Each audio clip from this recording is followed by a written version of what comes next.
These are called turtle cookies, and they're named after the candy or the little chocolates called turtles that have pecans, chocolate, and caramel in them. Let's see what's cooking. Let's get the facts. Let's see what's cooking. It's time for yoyomax12. Hello everyone. First thing we're going to do is blend up the dry ingredients. That's 1 cup of all-purpose flour, 1/2 cup of unsweetened cocoa powder. Mix those things together either by sifting them or with a whisk until it's well combined and there are no more lumps. Then in a large bowl, place 1/2 cup of butter softened, 2/3 of a cup of white sugar, and 1/3 of a cup of brown sugar. Cream those things together until they are light and fluffy. Then we'll add in a teaspoon of vanilla extract, 1 large egg, and 2 tablespoons of milk. Then it's time to add in a tablespoon of molasses.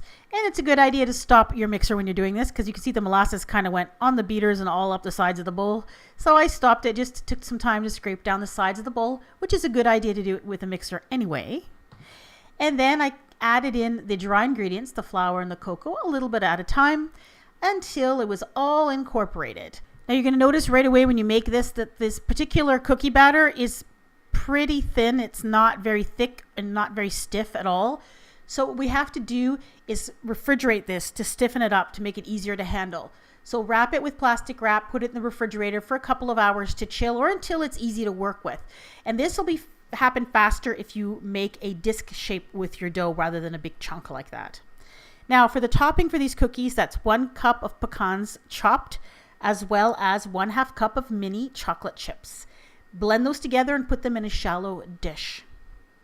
Now once your batter's chilled enough, I use a little cookie scoop. I just scooped out a portion, roll it until you get a ball shape, and you'll know it's chilled enough if you're able to do this without it being super sticky or just kind of flattening out when you're trying to work with it. Roll it into the topping mixture, pressing so that they stick in to the cookie dough ball. And then place them on a cookie sheet about 2 inches apart because these things will flatten and spread quite a bit as they bake. Now I did 2 methods here. Method 1, I took a tablespoon measure and I just pressed it into the top of each cookie prior to baking. And then you're going to bake these at 350 degrees for about 10 to 12 minutes. Mine took closer to 15 because I use an insulated cookie sheet and I also have a silicone mat, which increases baking time. If you're using a plain cookie sheet with just grease on it or just a piece of parchment, they may take a little less. So keep an eye on them. Bake them until they're firm. They will not get brown because you're not going to be able to tell because they're chocolate. Let them cool about 10 minutes on the cookie sheet. Put them on a wire rack and then take another measuring spoon and then you're just going to reinforce that indent that you made. As you can see, when they bake, the dent just disappears. So because of that, I decided to try this method. Instead of putting the dent first, I just made cookie balls and I put them in the oven without making a dent. So same process, roll the balls into the chocolate chips pecans, put them about 2 inches apart on a cookie sheet and put them in the oven. And when they came out of the oven, then I took the measuring spoon and made a dent. Now this method worked. However, I was getting a little bit of cracking on the edge and it was a bit harder to press the dent in because of all the pecans and the chocolate chips on the tops of the cookies. So although they kind of look the same when you're all said and done, it's actually better to do the first method. So put that dent in before you bake them. What it'll do is it actually gives you a nice clean spot without topping in the center of the cookie that you can put the caramel in when you're done. Then let them cool completely. Now, the actual caramel filling is this. These little vanilla caramels, and around here they come individually wrapped. You're going to need about 14 of them. Put them in a bowl with 2 tablespoons of milk. And next time I make this, I probably would use less milk. See the description box below for my take on how much milk you should use if you try this and why. Then put it in the microwave for about 1 minute to 1.5 minutes until the milk is hot and the caramels melt, and just stir it until it's nice and smooth and there are no more chunks of caramel left. You can also do this on the stove over low heat. And then take a little bit of that caramel and fill each cookie. And I had just enough caramel to do all of the cookies. It worked out perfectly. I made about 20 cookies. The original recipe where I found this on carlsbadcravings.com was they made actually 30 cookies. So they made them a little bit smaller than I did.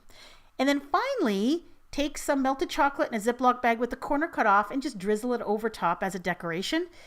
Better to do this after the caramel has had a chance to cool and set a little bit. That way the chocolate won't sink into the caramel. And here they are cooled. I put them in the fridge to cool them off quickly. And I just want to show you the texture of the cookies, crispy on the edges, nice and soft in the middle. And of course you've got that gooey caramel right in the middle, which adds great flavor, and they actually look really, really nice.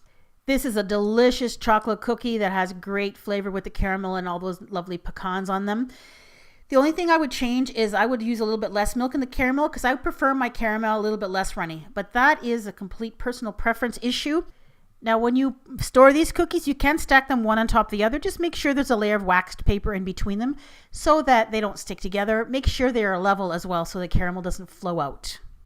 Now, here's a cookie there. The dent was made prior to baking.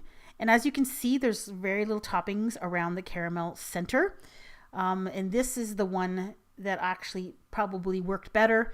You didn't get any cracking on the edge of the cookie and it worked quite well. Here is the other where I did the dent after they were baked. As you can see, they look a lot alike, except the toppings go right up to the edge of the caramel. And there was some minor cracking around the edges of some of the cookies. So you know what? It's kind of up to you. It doesn't really take a lot of time to make the dents in the cookies before and after they're baked. This is a great recipe. I hope you give it a try. Now, if you love turtle candies, the chocolate caramel pecan candies, you can make your own. I have a recipe on my channel. They're called billionaire candies or turtles. So if you want to see this recipe and make your own, go ahead and look for the link in the description box or click right on your screen. Thanks for watching. Bye-bye.